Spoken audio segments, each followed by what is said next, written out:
Isaías Goldman, el especialista en aire acondicionado y calefacción. Todas las marcas, todos los productos y sus repuestos con la mejor financiación. Isaías Goldman, el especialista. Bulnes, esquina Pringles, teléfono 589-0033.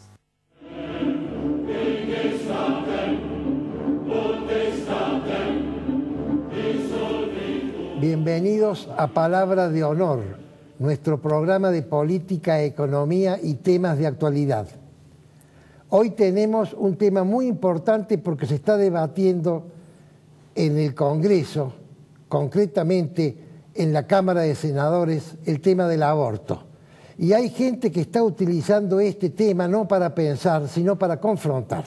Nosotros vamos a pensar. Y he llamado a uno de los grandes pensadores sobre este tema en Córdoba. Ustedes saben mi posición, yo le he fijado con Prudencio en una charla de 30 minutos. Yo estoy en contra de la ley que legaliza el aborto. Sin embargo, en este programa, como conductor del programa, tengo que hacerle a mi entrevistado las preguntas difíciles para que él las conteste. Y se trata del doctor Rodrigo Agrelo. Querido Rodrigo, muchas gracias por haber aceptado. Gracias por la invitación. Rodrigo es muy conocido, es un abogado del Foro Local, ha sido secretario municipal de la Municipalidad de Córdoba, secretario de Gobierno de la Municipalidad de Córdoba, y ha tenido actuación política y ahora se dedica, es presidente del Portal de Belén, Rodrigo. Efectivamente, Portal de Belén, Hogar para la Mamá Sola. Hogar para la Mamá Sola. Y en sus ratos libres es escritor, ha escrito su primera novela ambientada en Córdoba y en el Colegio Montserrat. Rodrigo, ¿querés que empecemos con las preguntas? Cuando usted quiera. Difíciles, por cierto. Yo tengo entendido que vos has iniciado una acción judicial o vas a iniciar para intentar declarar inconstitucional esta ley si llegara a salir. Bueno, primero hay que esperar ver qué dice el Congreso y qué dice el presidente de la Nación. El Congreso le ha dado media sanción a una ley que bajo todo punto de vista es inconstitucional porque vulnera no solo el derecho a la vida del niño por nacer, sino que vulnera el derecho, por ejemplo, de los médicos a no ser incorporados a listados que están prohibidos por la ley de habeas data y por la Constitución provincial. A los hospitales, sanatorios y clínicas los obliga a prestar un servicio que pueden no querer prestar, o si prestan el servicio de obstetricia, a practicar abortos en contra de sus principios, negando la objeción de conciencia institucional. Es decir, es una ley que por donde se mire es inconstitucional, con lo cual creo que de salir va a provocar una enorme cantidad de conflictos jurídicos, a más de los conflictos sociales que ya está generando el propio debate. Ahora viene la pregunta, Rodrigo. Nosotros en nuestra Constitución hemos adherido a una serie de convenios internacionales. Claro. Pero esos convenios, en los países que los han generado, casi todos tienen la ley que autoriza el aborto. Lo que pasa es que la Argentina ratificó la Convención de los Derechos del Niño en el año 1990. Pero después, cuando se modificó la Constitución, incorporó los pactos internacionales que ya había ratificado, los incorporó a su legislación interna con rango constitucional. Eso es el artículo 75, inciso 22 de la Constitución. Cuando los países suscribimos una convención, al ratificarlo podemos hacer lo que llaman reservas. Las reservas es el alcance que le damos al contenido de esa convención. Y en el caso de la Argentina, al ratificar la Convención de los Derechos del Niño, hizo una reserva expresa de que niño para la Argentina es aquel que ha sido concebido y hasta los 18 años. Es decir, que no hace ningún tipo de distinción, como pueden hacer alguna otra legislación. ¿Entre nacimiento o no? Entre nacimiento o no, entre todo lo que parte de la concepción en adelante es niño para nosotros. Perfecto, pero ahora viene la pregunta difícil, porque es un argumento de los abortistas no fácil de explicar. Ellos dicen, cuando el espermatozoide fecunda el óvulo, indudablemente surge la vida, nadie lo discute, pero una cosa es vida y otra cosa es persona. Persona es cuando el ser vivo reacciona a los agentes externos. Antes no es persona. Bueno, la ciencia ha dicho lo contrario. La Academia Nacional de Medicina dice que hay vida desde la concepción. Y el Código Civil, en su artículo 19, reconoce que a partir de la concepción existe una persona. Es decir, que coinciden tanto la ciencia médica como la ciencia jurídica. Con lo cual, indudablemente solo puede haber personas sobre la base de un ser humano, no puede haber personas sobre algo que no es ser humano. Y una persona, una mujer, no puede estar embarazada de algo que no sea un ser humano, solo se está embarazado de un bebé que es un ser humano. Y evidentemente es un niño, según la Convención de los Derechos del Niño y según la reserva que el argentino hizo al ratificar la Convención de los Derechos del Niño. Es decir, a tu criterio no hay ninguna duda en los dos aspectos. Creo que la única forma que tendría la Argentina de sancionar una ley que establezca el derecho al aborto es una modificación de la Constitución Nacional. ¿Anterior? No, posterior, es decir, debería el Congreso declarar la necesidad de la reforma constitucional, debería a su vez, al sancionarse la nueva Constitución, denunciarse la Convención de los Derechos del Niño o renunciar a la reserva que la Argentina ha hecho, y recién ahí podría la Argentina crear un derecho al aborto, porque lo que está sucediendo en este caso en la Argentina es crear un contraderecho. ¿Qué sería esto? Existe un derecho que es el derecho a la vida que tiene el niño por nacer, y se genera o se crea otro derecho que es el derecho al aborto, que se dice que está por encima del derecho a la vida del niño por nacer. Entonces, tenemos constitucionalmente establecido que el niño tiene derecho a la vida, pero vamos por una ley a derogar de algún modo ese derecho a la vida y crear un derecho al aborto. Eso es lo que está sucediendo ahora, consecuentemente es inconstitucional como se lo vea. Perfecto. Otra pregunta. Órdenes, esta pregunta es difícil de hacer. Un roble es un roble, un árbol de 50 años es un roble, ¿cierto? Una semilla de roble es un roble potencial. Una semilla puesta en tierra fértil es un roble potencial. Una semilla de roble puesta en una caja es un roble potencial, pero de otro orden. Estas tres situaciones tienen tres órdenes diferentes. ¿Qué me podés decir vos al respecto? La ciencia dice que la totalidad de los elementos constitutivos de un ser humano se encuentran en el huevo o cigoto, es decir, en el feto. Apenas se concibe, es decir, apenas se reúne el óvulo con el espermatozoide, de forma tal que indudablemente ahí existe un ser humano. Pero pongámonos en la otra postura, porque nadie ha podido afirmar con certeza, con evidencia científica, que ahí no hay vida. Dicen que hay duda respecto a si hay vida. Pero ante la duda, ¿qué es lo prudente? Estar a favor de la norma más protectora, es decir, por si hay vida, debemos protegerla. Por si hay vida, debemos protegerla. Es decir, que aún los que dudan, yo personalmente no tengo duda de que creo que la ciencia ha acertado en decir hay vida, pero aquel que dude debe también pensar prudentemente que lo correcto es protegerlo por si hay vida. Indubio pro reo. Claro, indubio pro niño en este caso. Indubio pro niño. Bueno, una señora cuyo nombre no me acuerdo, porque se me olvidan los nombres y no está Prudencio para recordarme, una señora grande, canosa, que tuvo una participación en la Cámara de Diputados, una socióloga o psiquiatra, dijo lo siguiente: no es lo mismo el acto de maternidad de una persona que se queda embarazada, una mujer, sin quererlo, a una mujer que busca el embarazo. Y entonces el corolario sería el siguiente: la verdadera potencia de la maternidad está en la intención de ser madre y no en el hecho un hecho fortuito de haberlo sido. Yo lo vi. Ah, ¿lo viste? Lo vi. Ahora, un argumento muy llamativo, ¿no? Es la construcción cultural de la maternidad sería. Yo creo que habría que preguntarle a las mujeres que sienten si realmente es un proceso consciente en donde se decide ser madre de tal o hay un instinto materno que está en la propia naturaleza de la mujer. Lo que uno ve en su propia casa, en su propia familia y además lo que hemos visto a lo largo de tantos años en el portal de Belén es que la mujer tiene un instinto que surge de su naturaleza que la lleva a luchar por sus hijos contra viento y marea.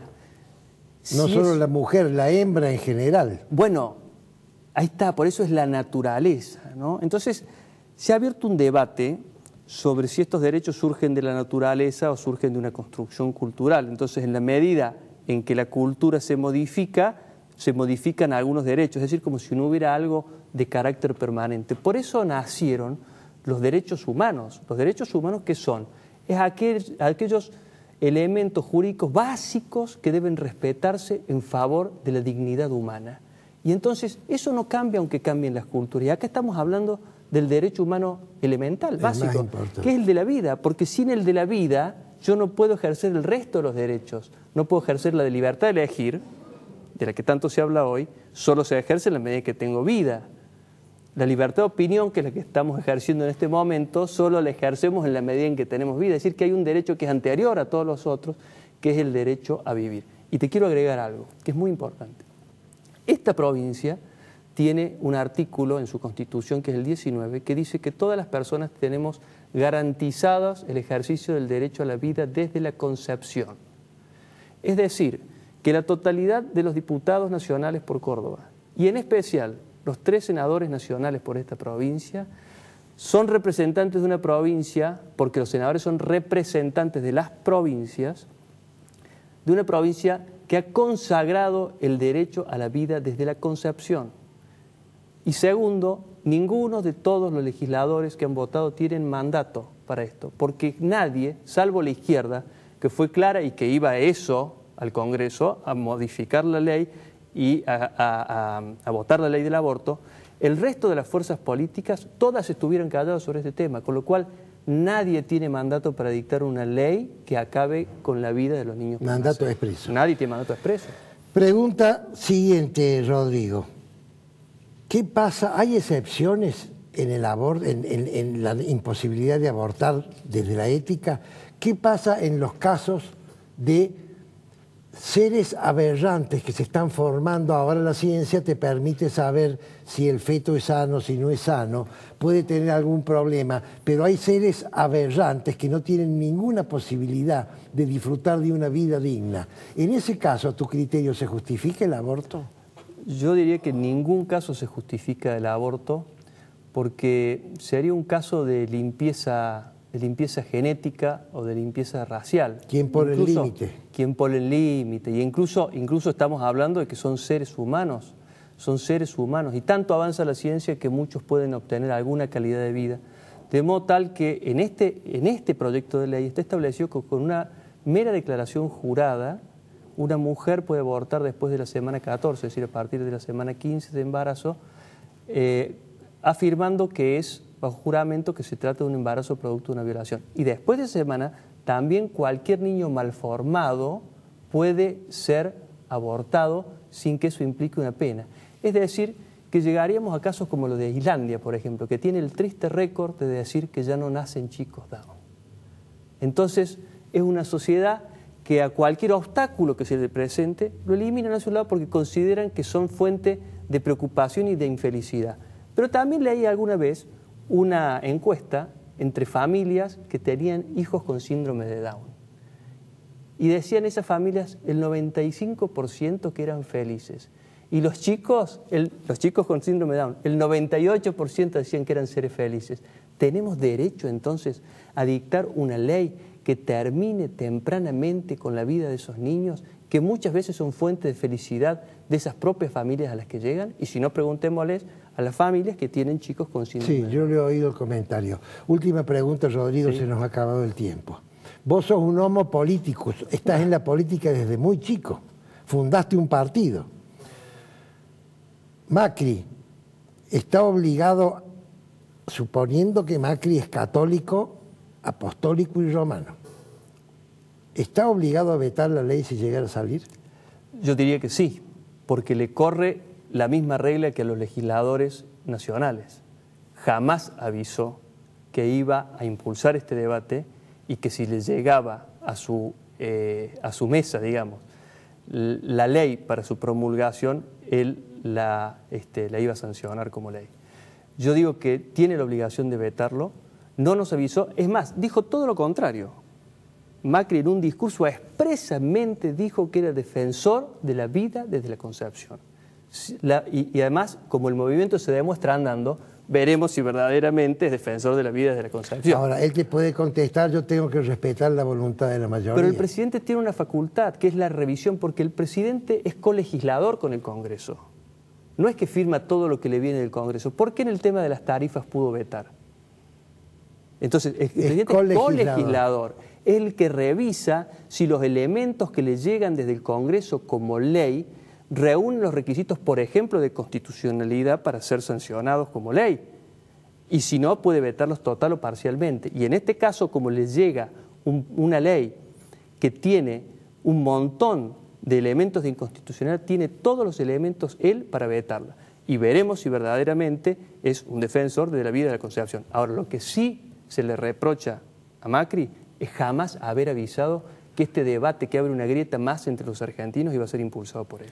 Gracias, Rodrigo Agrelo, presidente de Portal de Belén. Nos han quedado muchos temas en el tintero, te voy a llamar otra vez para hablar del libro, de tu novela, y para hablar de algo que no he dicho, que es de tu padre, de mi gran amigo el ñato Agrelo, el mejor sonetista de Córdoba, de acuerdo a la opinión de Enrique Nore Frías. Muchas gracias.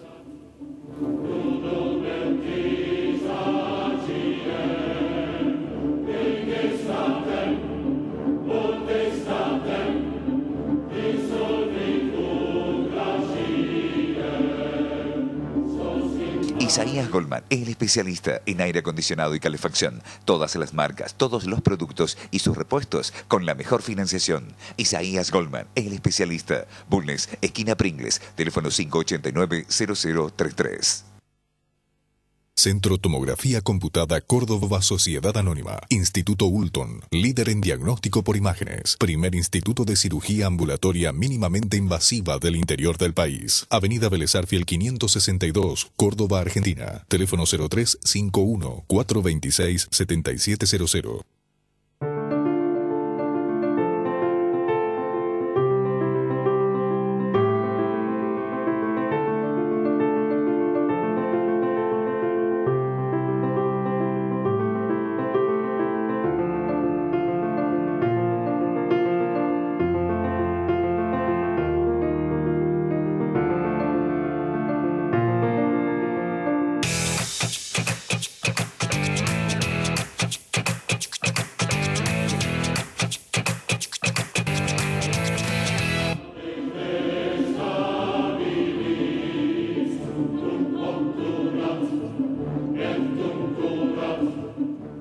Ocho minutos me quedan. Voy a hablar de un tema que poca gente ha hablado. Se ha descubierto que una auditoría ha descubierto que faltarían 1.500 armas en la institución policial de la provincia de Córdoba. Y el argumento que se ha dado, un altísimo funcionario de la repartición, es que no se sabe exactamente si faltan armas, porque quizás en una de esas sobran armas. Pero además esta auditoría no se ha dado a conocer porque habría estado a disposición de las autoridades hace 7 meses. Únicamente el doctor Tauriño ha hecho una denuncia y muy pocos programas, entre otros el DPTT Martínez, lo han levantado al doctor Tauriño y han hablado del tema. Y yo quiero hablar entonces del tema, porque este tema, analizado en profundidad, es un tema increíblemente grave. En un país normal, si esto ocurriera en Dinamarca, en Bélgica o en cualquier país normal, separaría la provincia y habría una revisión absoluta, no solo de la policía, sino de todo el poder ejecutivo provincial. Y empecemos por el principio. ¿Cuál es la esencia de una comunidad? Si yo les dijera a ustedes, saquémosle a una comunidad organizada todo, excepto aquello que si usted le saca deja de ser comunidad organizada, hay dos cosas. ¿Saben cuáles son? La justicia y el poder de policía, que no se pueden sacar. Cuando las hordas se peleaban y un día dos jefes dijeron, dejemos que dirima un tercero y pongamos un poder para que tenga la fuerza porque los particulares no la van a tener más, se formó la comunidad organizada. Y una de esas dos cuestiones es el poder de policía que lo detenta el poder ejecutivo, en este caso provincial. Y arma la institución policíaca, que es el brazo del poder de policía. ¿Hecho para qué? Para defender a la población fundamentalmente del delito, de los maleantes y darle seguridad. Ahora, ¿qué pasa si faltan 1.500 armas? Dentro de la institución policía, las armas es el elemento más estratégico que debe ser custodiado. Y un arma puede estar en la policía en 3 lugares y no puede estar en 4. Estoy hablando de funciones, no de lugares físicos. Puede estar en el depósito, que es el lugar donde se guardan las armas, o en el taller, que es el lugar donde se reparan las armas, o asignada a cada uno de los agentes con cargo. Yo le doy el arma con cargo de que usted la cuide, usted es el responsable. Cuando la institución compra un arma, le pone un número, no el número de serie de la pistola, sino un número de inventario. Y con ese número se carga un programa que consta de 3 partes: el depósito, el taller y la tenencia personal de cada agente. Cuando hay un movimiento, se carga en una ficha y luego se carga en el programa, de manera tal que si a una persona, a un subjefe de policía, por ejemplo, se le pregunta cuántas armas tiene la policía, lo único que tiene que hacer es apretar una tecla. Y entonces, este soft que tienen todas las empresas hace 30 años, las empresas grandes, medianas y chicas hicieron el primer soft, que es el programa de computación, que es el control de stock, que es un programa elemental, porque tiene una entrada, tiene una existencia y tiene una salida. Lo puede hacer un estudiante a este programa. No hay empresa que no lo tenga, de manera tal que colijo que la policía de Córdoba lo debe tener, aprieto la tecla y digo cuántas armas hay. ¿Qué pasa si yo digo no sé cuántas armas hay? O no lo tiene, y en ese caso me pregunto, ¿para qué está la jefatura de una policía que no ha podido en 20 años o en 30 años hacer un programa de control de stock? O el que dice lo que dijo está enfermo y no sabe lo que está diciendo, o si no, sabe lo que está diciendo y no lo quiere decir. No se me ocurre una cuarta posibilidad. Y no estoy imputando a nadie, estoy analizando una situación. Porque esta situación es gravísima. Porque para que falten 1.500 armas, repito, tiene que haber una organización dentro de la policía para sacar esas armas. Y una organización de ese calibre, de ese tenor, es una organización mafiosa. De manera tal, entonces, que dentro de la policía de la provincia de Córdoba, si faltan 1.500 armas, hay enquistada, o por lo menos relación, con una organización mafiosa que se las llevó, porque no se las puede llevar una persona. Hay un control de abajo hacia arriba y hay un control cruzado tremendo, de manera tal que si faltan 1.500 armas, entonces hay una mafia adentro. No puede haber otra alternativa. O no faltan 1.500 armas y entonces la jefatura de la policía no sabe cuántas armas tiene la policía. Pero este tema no termina acá. Dice el secretario de Seguridad, cuando le hablan del tema, esto ya ha pasado al fiscal. Ese es en el plano penal, en el plano judicial. Pasa al fiscal, que no sé qué importancia tiene en una provincia donde los fiscales anticorrupción por 20 años no han condenado a nadie. Pero no quiero analizar ese tema.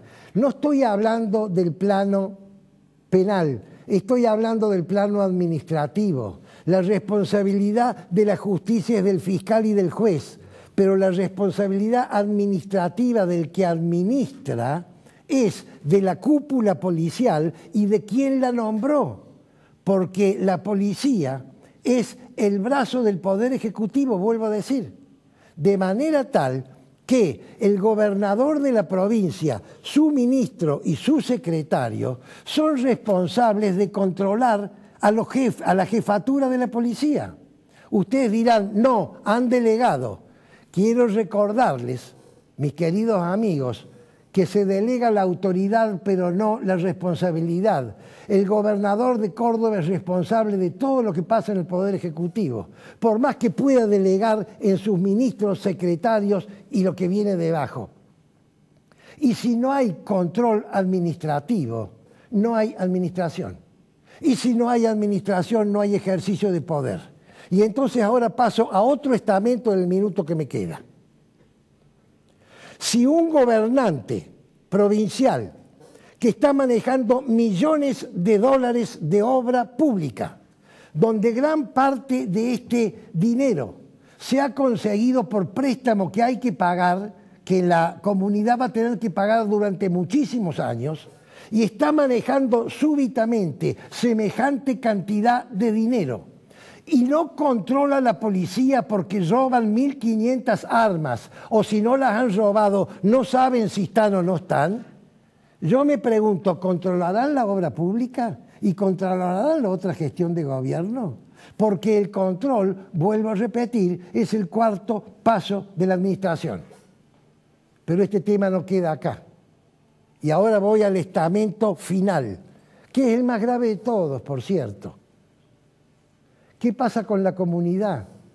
Una comunidad a la que se le advierte esto y no reacciona. Una comunidad que oye semejante situación imposible de asimilar y no reacciona. Una comunidad que sigue votando a las personas que no controlan la administración. Ellos, que somos nosotros, son los verdaderos responsables. Y a ellos me dirijo, mis queridos amigos. Tenemos de una vez por todas que ser conscientes que lo que pasa en Córdoba y lo que pasa en la Argentina es responsabilidad de los cordobeses y es responsabilidad de los argentinos. Es palabra de honor.